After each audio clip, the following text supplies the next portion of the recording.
nerds? Welcome back to the table. It's your boy Antonio Padilla, as always. Flying solo today, but that's all good. Don't worry about it. My favorite editor in the world is with me, right, Swag? Hey, all right. So let's get into it, ladies and gentlemen, because we've been away for a couple of weeks, and we've got some news to talk about. Not a whole lot of news. There hasn't been a lot of news lately, so that's mostly why we haven't done a show. But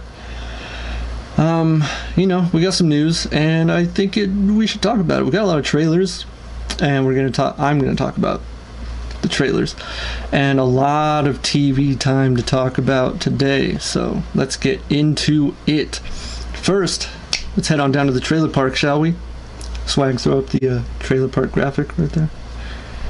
Did you do it? All right, cool. Let's get into the trailer park. So we got our first trailers for The Umbrella Academy Season 2, The Boys Season 2, and the first trailer for Star Trek Lower Decks, the new animated series, which I believe we reported on back when it was first announced, but you know, we've just been waiting to see when or even if that show is actually going to happen, and guess what? Looks like it's happening. So, but let's talk about Umbrella Academy Season 2.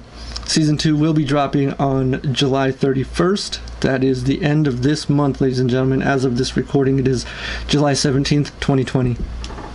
This trailer is everything I was hoping for from Season 2 trailer for Umbrella Academy. You guys will remember Umbrella Academy was one of our favorite shows from last year, and we spoke about it pretty extensively last year. And it, you know, we've just been waiting for Season 2.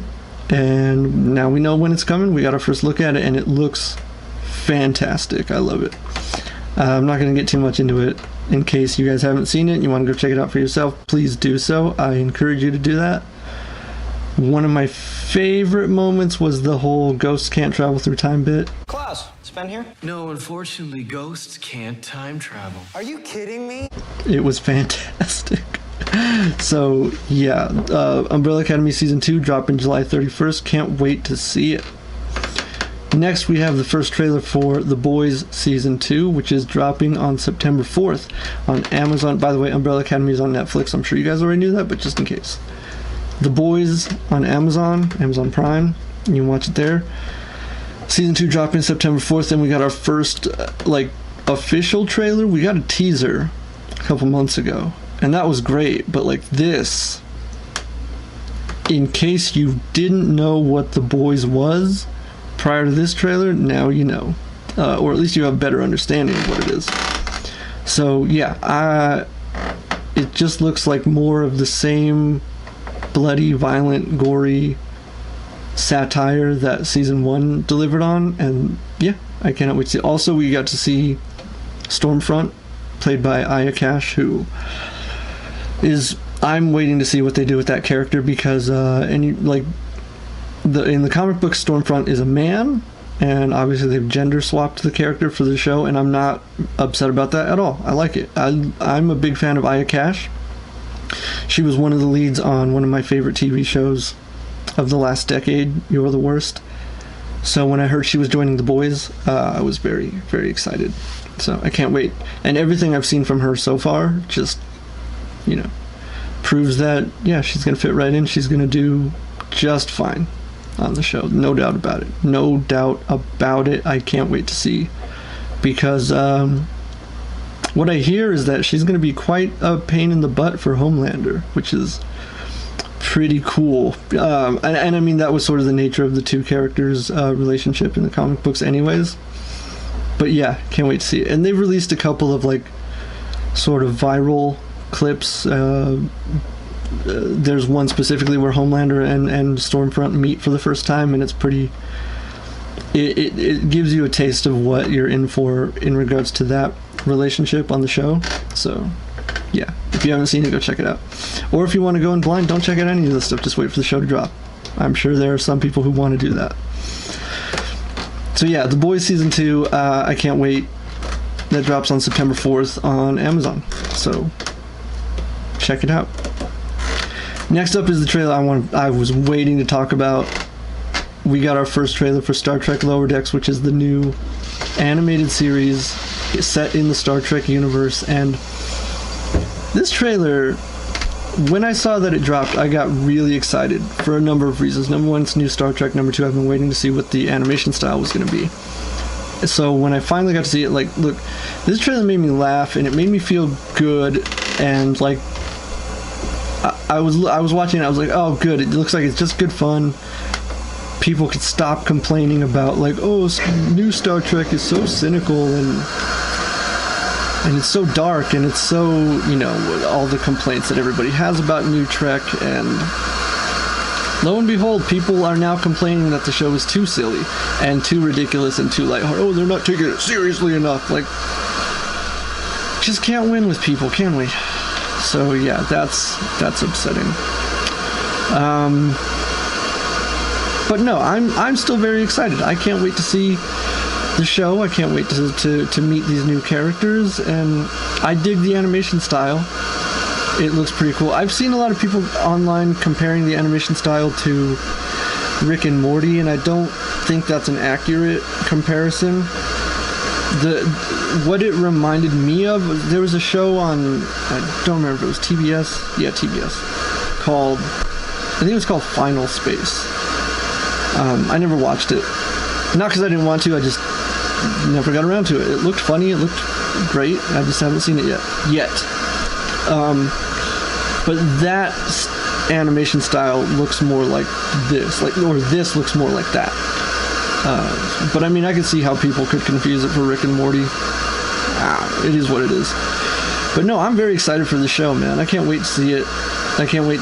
Like, it's funny because Swag and we actually were spitballing an idea for a Star Trek show that was very similar to this, believe it or not, where it's just sort of like these ragtag, like just kind of the Starfleet crew that you never see, you know, and they're just like goofballs. The approach we had was like they would essentially be like frat boys, you know, in Starfleet, and that's not what this show looks like it is at all. But I mean, like, the sense of humor him and I were playing around with, very similar here. So when I showed him the trailer, he got excited because he was like, oh, they did it, didn't they? And I was like, yep, they did. But no, we're both super excited, can't wait to see it. I don't know that there's a release date on this show yet, but it will be available on CBS All Access, so I'm going to be waiting. I'll be waiting to see this show. Better believe it. Speaking of new shows that are on HBO Max, it's been a while since we talked about HBO Max, but there's a show on HBO Max that I was watching called Close Enough. And if you haven't heard of it, it's created by J.G. Quintel, who created Regular Show. And it feels very much like an adult-oriented successor to that show. So yeah, I really love it so far. And anybody out there, if you were into Regular Show, check this show out. It's right up your alley. Same sense of humor, although, like I said, more adult-oriented. This is not for kids, okay? Don't let your kids watch it. But yeah, it's really funny. So check that out. Recommendation from Antonio. Alright, so those were the trailers for this week. Pretty good trailers, pretty good couple of weeks for trailers. Some of these came out a couple weeks ago, but yeah, good stuff. Good stuff coming down the pipe. Can't wait for it. I cannot wait for this content. Alright, let's get into the news, ladies and gentlemen, because we do have some news. Like I said, we got the announcement that Ernest Cline's follow-up, the sequel to his pop culture phenomenon #1 hit Ready Player One, which was the basis for a movie, if you remember. The follow-up novel, the sequel, Ready Player 2, has been announced officially, although those of us with our ears to the ground had heard about it for a while. But it was officially announced, and with a release date, a publication date, November 24th, 2020, so that's this year. Good timing, too, right around the holidays, so pick up a copy for your, you know, for the pop culture geek in your life, put it in their that'd make a great stocking stuffer, now that I think about it. Yeah, I'm gonna have to see if I can convince someone to get that for me, put it in my stocking this year. Although I'll probably just buy it myself and read it right away. That's what I do. It's hard for people to buy presents for me because I just buy everything I want.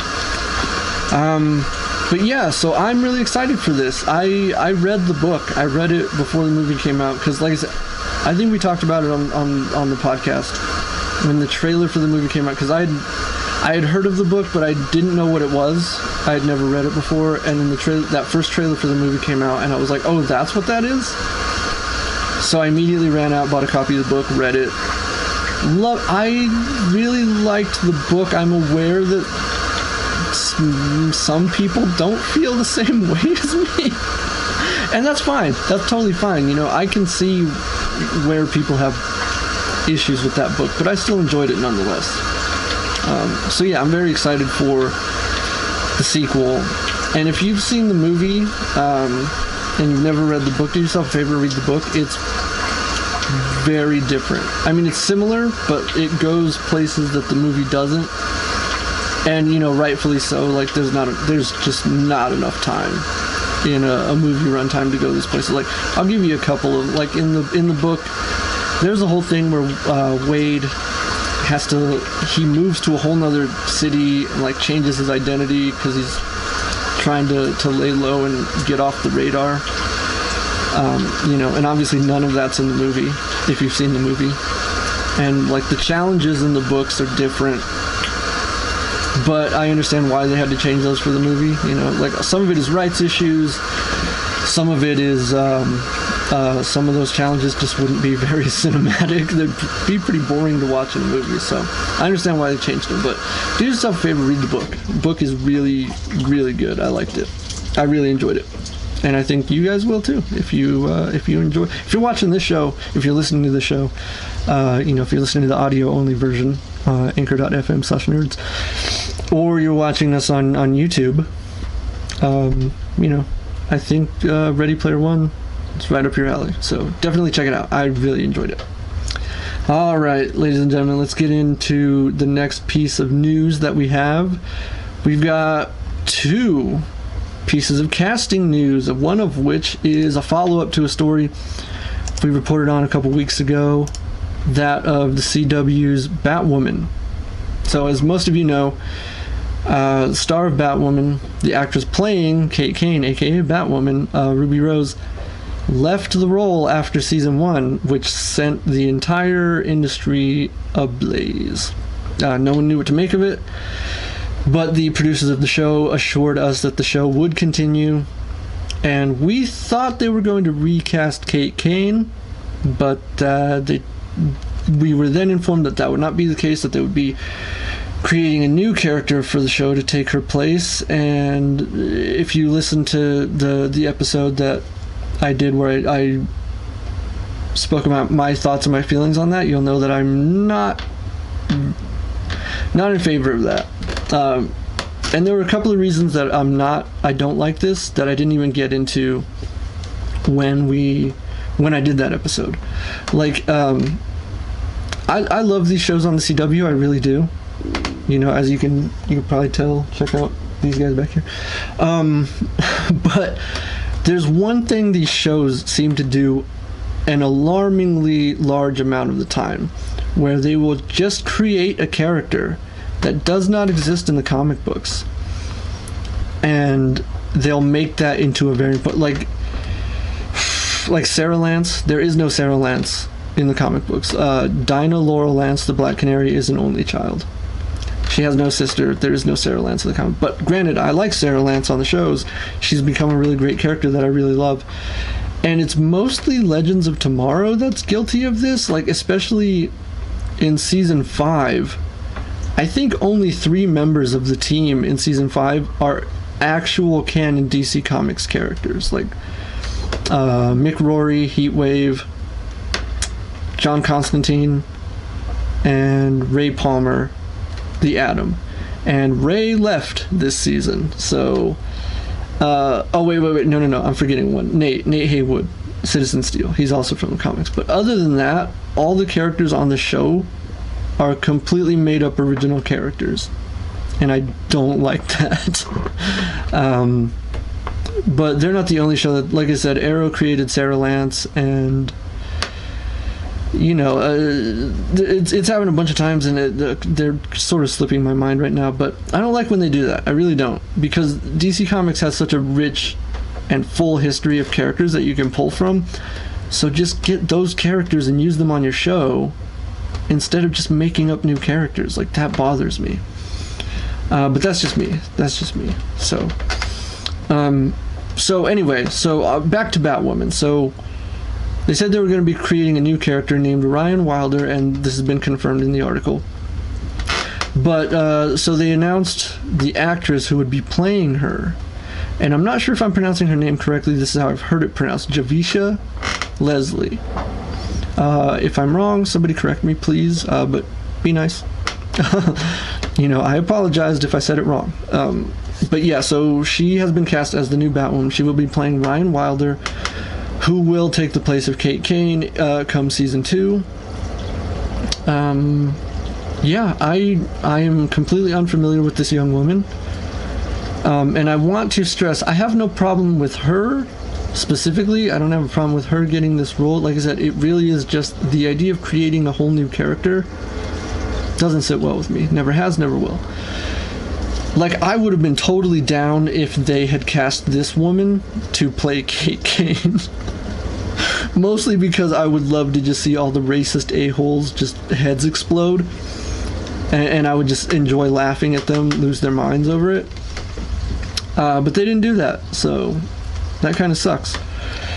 But no, I don't have a problem with this young woman. She, it'll be interesting to see what they do and what she does with the role. I'm very much on board. So, yeah. So that's what's going on with Batwoman right now, ladies and gentlemen. Let us know what you think. Are you looking forward to it? Do you think they should have just recast Kate Kane? I know I do. But yeah, that's how it is. There's nothing really we can do about it. All right. So the next piece of casting news. This is a big one. Came out of nowhere, ladies and gentlemen. I believe this dropped yesterday, if I'm not mistaken. Yeah, it dropped July 16th, 2020. So as you all know, Dwayne "The Rock" Johnson is going to be playing Black Adam in a Black Adam movie. They were supposed to start shooting this summer, but obviously 2020 said no. However, it looks like they are still aiming to get into production before the end of the year, and with that comes some casting. And this one, I'm not gonna lie, got me excited. And then I thought about it, I was like, why am I so excited about it? It's just because it makes the movie that more real. Once you start casting other characters, it's like, oh, this is really happening. So that's cool. So it was announced that, again, I apologize if I mispronounced this person's name, Noah Centineo, I believe, he has been cast in the movie opposite Dwayne Johnson in the Black Adam movie as Atom Smasher. And that's really cool. The character, I really want to talk about this because I know there are people who are going to confuse this character with the Atom, aka Ray Palmer. Not the same character at all. And I can see how you would confuse them. They both wear red and blue suits, and they both have, an atom as their logo. So I can understand how you would get the two confused. But here's the breakdown. Atom Smasher grows. He gets big. He enlarges. The Atom shrinks, although he can grow big as well, which I think is why Atom Smasher never moved past the Golden Age, because once you have the Atom who can shrink and grow, it's like Atom Smasher is pretty much redundant. But no, but this fits with the timeline. Like, if this is supposed to be set a couple generations before the Justice League, then it makes sense that, and especially if the rumors we heard circulating this movie last year turn out to be true, which it looks like they are, that this movie is going to feature the Justice Society of America, which in comic book canon they did precede the Justice League. So yeah, a lot of that stuff that we heard last year seems to be true, and I'm excited. I am, because This announcement came out of nowhere, and it makes me excited for what else is in store for this movie in regards to casting, which characters are going to be appearing. So yeah, I'm very, very excited. But again, let us know what you think down in the comment section or on the Nerds Facebook page, and let's have a discussion. So yeah. All right, that's going to do it for the news this week. Pretty big news, I think. But I might be biased. I might be a little biased. But yeah. Oh man, I almost forgot to say. I got excited about this announcement, and I was like, well, I realized something. I've never seen this young man act in anything. I've never seen anything he's been in. I've only ever seen him do interviews. And that's because, like, you know, most of his movies don't really appeal to a guy like me. And that's fine. Like, that's no shade at him or his demographic at all. I think that putting him in this movie is obviously going to bring his fan base along, and that's good. I think that's good. That's great. So yeah, no, I'm very excited about it. So yeah, can't wait to see what's going on. I can't wait to see until we start to see what the costumes for this movie are going to look like. So really, really excited about that. All right, so let's get into TV time, ladies and gentlemen. Swag, put up the TV time logo. All right, so we've got quite a few episodes of Stargirl to get through. I'm not going to go too in depth into them. So we had the 2-part Shiv episode, Shiv Part 1 and Shiv Part 2. And I'm not going to lie, these 2 episodes might have been my favorite of the season so far. Just because it was great to finally see that character pay off, the character of Cindy, sort of the mean girl and whatnot. And it was great once she put the suit on and she fought Stargirl, because I was like, oh, she's Stargirl's nemesis, because obviously you think Icicle is going to be her nemesis, and it's like, nope, it's that girl. So yeah, that was really cool. I also really enjoyed the fight with her between Stargirl and Shiv at the end of Part 1. It was really great. Really, a lot of really great moments in that episode too, like how was it the homecoming dance, or yeah, I think it was homecoming. I liked that their theme was Grease, and it's like, yeah, they're in Nebraska, of course they're still doing Grease. So that made me laugh, and yeah, there was a lot of really cool stuff in that episode. And then Shiv Part 2. Oh, actually, let's back it up. So in Part 1, we finally got an answer as to what's going on with the janitor. And it was funny, as I was watching the episode, he spoke to Courtney. I don't remember exactly what he said, but he called her my lady. And as soon as he said that, a thought popped in my head. I was like, wait a minute, is this the Shining Knight? Because I think he might be the Shining Knight. And then, like, immediately they're like, yeah, he's the Shining Knight. And I was like, I knew it! That's kind of one of the things I love about this show so much, is every time I will say, hey, is this what's going on? The show will almost immediately be like, yes, that's exactly what's going on. And I'm like, all right, cool. Like, we'll get back into that in this week's episode. But yeah, Shiv Part 1 was really great. We finally got an answer as to what's going on with the janitor. Although we still, like, there seems to be something wrong with him. I don't know what. Like, I don't think he really knows who he is or why he's in Blue Valley, but I suppose we'll find out as he finds out. So that'll be cool. Shiv Part 2, really cool.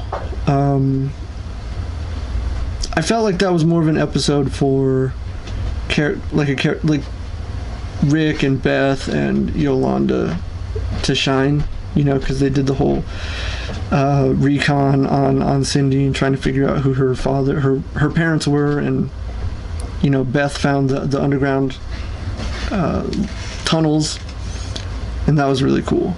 That was a really suspenseful scene, though. Like, I'm not gonna lie, I was like tensed up the whole time. I was just hoping Beth wasn't gonna get caught and like get hurt or anything, because she's a sweetheart, you know. But yeah, so Shiv Part 1, Part 2, I think those might be my favorite episodes of the season. This week's episode, Brainwave, as you can guess by the title, a very Brainwave-centric episode. More about Brainwave Jr., but also we find out more about Brainwave Sr. we find out his origins and kind of why he is the way he is. And I'm going to spoil some things for you guys from the comic books here. So, in the comic books, Henry King Jr., he does become Brainwave Jr., but he's not a villain. He becomes a hero. And they hinted that in this episode. Sort of the opposite of Cameron McKent, Yor McKent's son, Icicle and Icicle Jr. I think this show probably thought Yor was a little too old country for the character, so they call him Jordan on the show, which I'm fine with. But yeah, so his son Cameron does become Icicle Jr. in the comics, and he is a villain. And as we've seen on the show, both of them do have their powers, so we'll see. I'm kind of wondering if they're going to flip those two on the show, have Brainwave Jr. become a villain and have Icicle Jr. become a hero. I think that might be what they're doing, but I don't know. They might stick to the comics, because so far they have. But we'll see.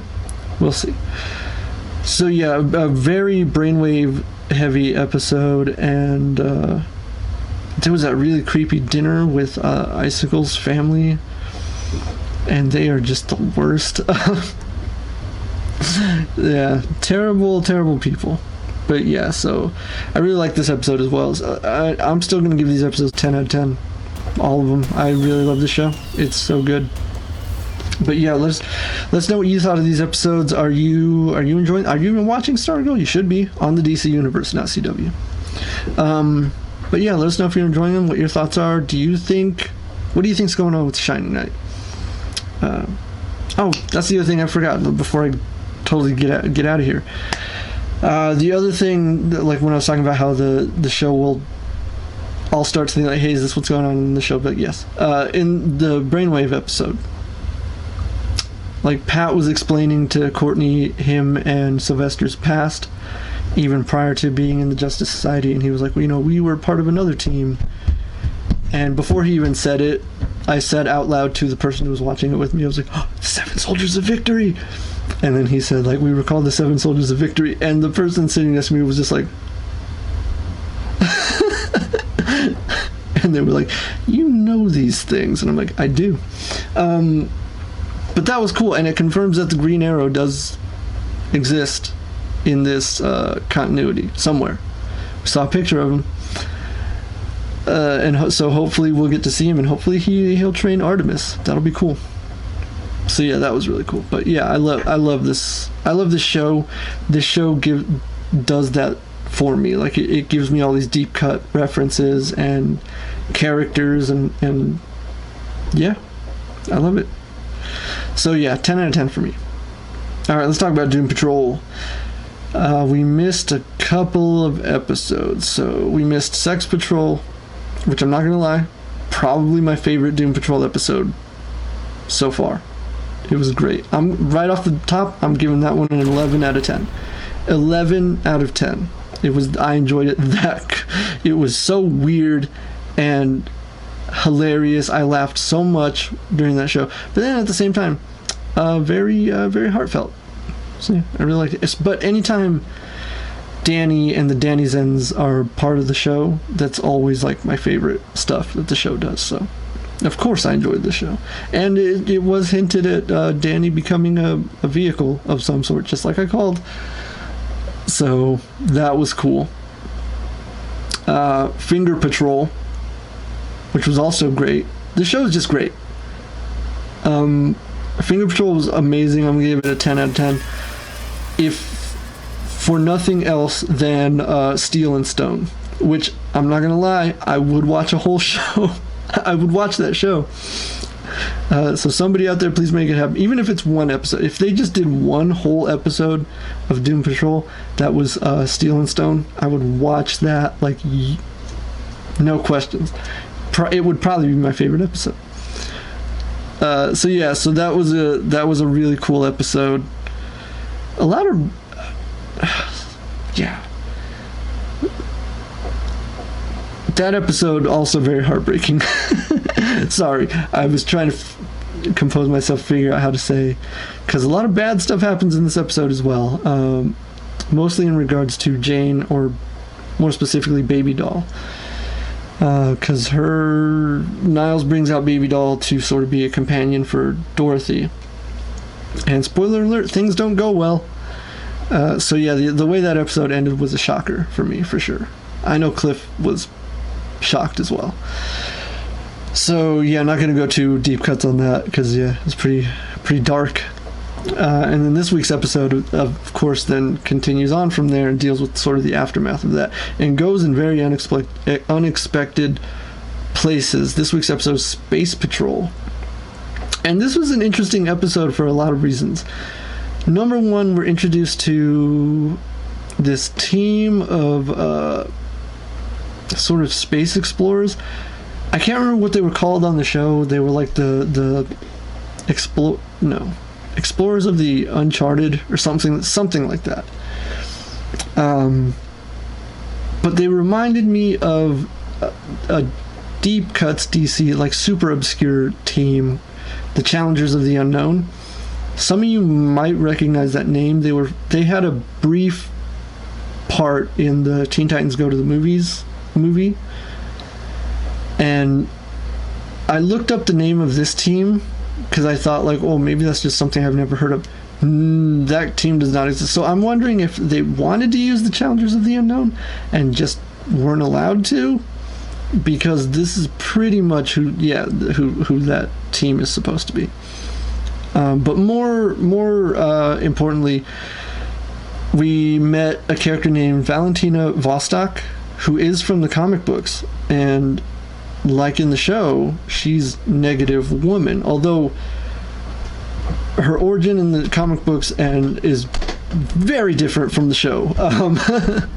So to sort of be brief, in the comic books, she crashes at the site where the previous Doom Patrol died, and she is then possessed by the negative spirit, which was left there when Larry died, and then she becomes Negative Woman.